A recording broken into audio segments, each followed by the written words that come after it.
Question है, a ball is thrown at two different angles with the same speed u and from the same point. It has the same range in both the cases. Range same है, speed भी same है, range भी same है. If y1 angle लेकिन अलग अलग है, angle अलग अलग है. ये रेंज सेम है ना, तो इसका मतलब ये, और स्पीड भी सेम है, इसका मतलब उनके प्रोजेक्शन एंगल का जो सम होगा ना वो 90 होगा. ठीक है ना, एंगल से सम 90 होगा. If y1 and y2 be the maximum heights attained in the two cases, then y1 plus y2. देखो इस केस के अंदर, पहले वाले केस में एक काम करो, मान लो u से फेंका इसको, एंगल था थीटा और रेंज थी r. ठीक है, और मैक्सिमम हाइट थी y1.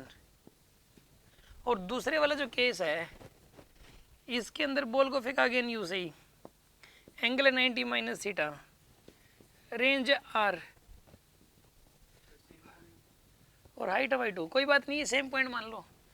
ठीक है ना, जैसे आप ये सोच रहे हो कि भाई सेम पॉइंट है, तो कोई बात नहीं, सेम पॉइंट मैं अगर यहीं दिखाऊंगा ना तो बड़ी प्रॉब्लम सी हो जाएगी इस केस के अंदर. मतलब एक ही से मिक्सिंग सी हो जाएगी, इसलिए मैंने अलग बना दिया मिक्सिंग करने की बजाय. ठीक है ना, अब मन में मान लो सेम पॉइंट है, इसमें ना r tan theta equal to 4h लगा दो. रतन चोर है, 2 बार लगेगा. r tan theta equal to 4h, r tan theta equal to 4y1 आ जाएगा यहाँ पे, 4y1. ये पहली इक्वेशन होगी.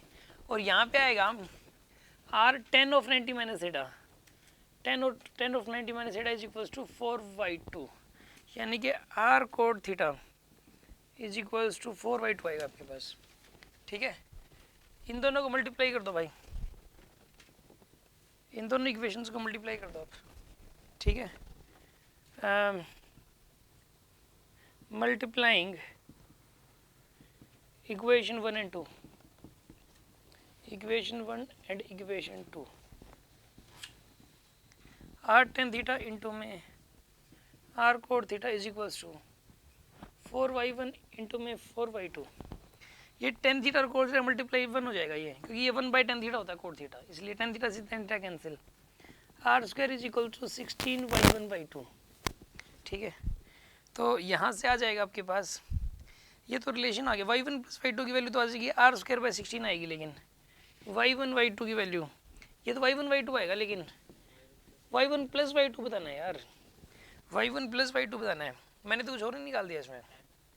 इस केस के अंदर ऐसा करो, आप ऐसा करो, फिर इसको देखो. खैर एक चीज़ निकल के आ गई आपके पास, अगर ये भी पूछ लेता, रेंज r दे रखी होती और y1 और y2 का प्रोडक्ट पूछ लेता तो ये आ जाता. ठीक है ना, चलो अभी कुछ और पूछा गया. आप ऐसा करो, इसमें मैक्सिमम हाइट का फॉर्मूला लगा दो. पहले वाले केस में, पहले वाले केस में y1 की वैल्यू कितनी हो जाएगी यहाँ पे, u square sine square theta by में 2g.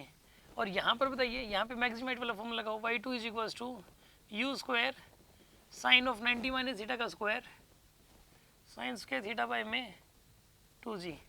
तो ये हो जाएगा आपके पास, sine 90 minus theta cos theta होता है, u स्क्वायर कोस के थीटा हो जाएगा डिवाइड बाई 2g. अब इनको ऐड कर दो दोनों को.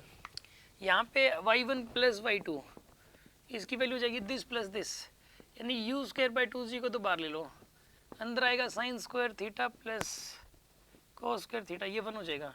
यानी कितना आएगा यहाँ पर, ये u स्क्वायर बाई 2g आ जाएगा आपके पास, u स्क्वायर बाई 2g.